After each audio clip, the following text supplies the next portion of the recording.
கிருஷ்ணகிரி மாவட்டம் ஓசூர் நீதிமன்ற வளாகத்தில் வழக்கறிஞர் கண்ணனுக்கு அரிவாள் வெட்டு நடந்ததன் பின்னணி என்ன என்பதை முக்கிய செய்தியாக பார்த்து வருகிறோம். கூடுதல் விவரங்களை செய்தியாளர் சுப்பிரமணியன் வழங்க கேட்கலாம். வணக்கம் சுப்பிரமணியன், கூடுதல் விவரங்கள்.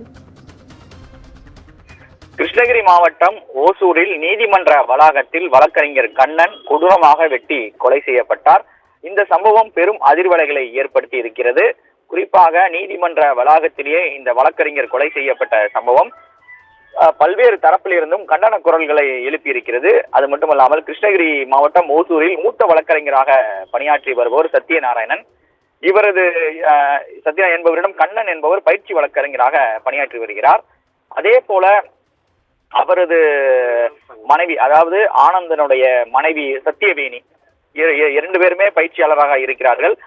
கண்ணன் வழக்கறிஞரான கண்ணன் என்பவருக்கும் அதே போல சத்தியவேணி என்பவருக்குள்ளே பழக்கம் ஏற்பட்டிருக்கிறது. இதை அறிந்த ஆனந்தன் கண்டித்திருக்கிறார். அது மட்டுமல்லாமல் இது தொடர்பாக காவல் நிலையத்தில் புகார் அளிக்கப்பட்டு காவல் நிலையத்தை வைத்து சமாதான பேச்சுவார்த்தையும் நடந்திருக்கிறது. எழுத்துப்பூர்வமாக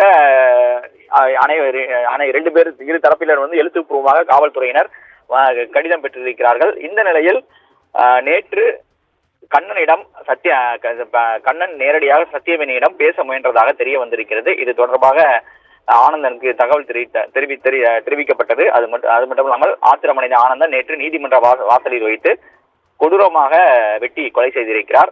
இது தொடர்பாக ஆனந்தனை ஏற்கனவே காவல் நிலையத்தில் சரணடைந்தார். அது மட்டுமல்லாமல் கொலை முயற்சிக்கு உடந்தையாக இருந்த சத்தியவேணியையும் போலீசார் கைது செய்திருக்கிறார்கள்.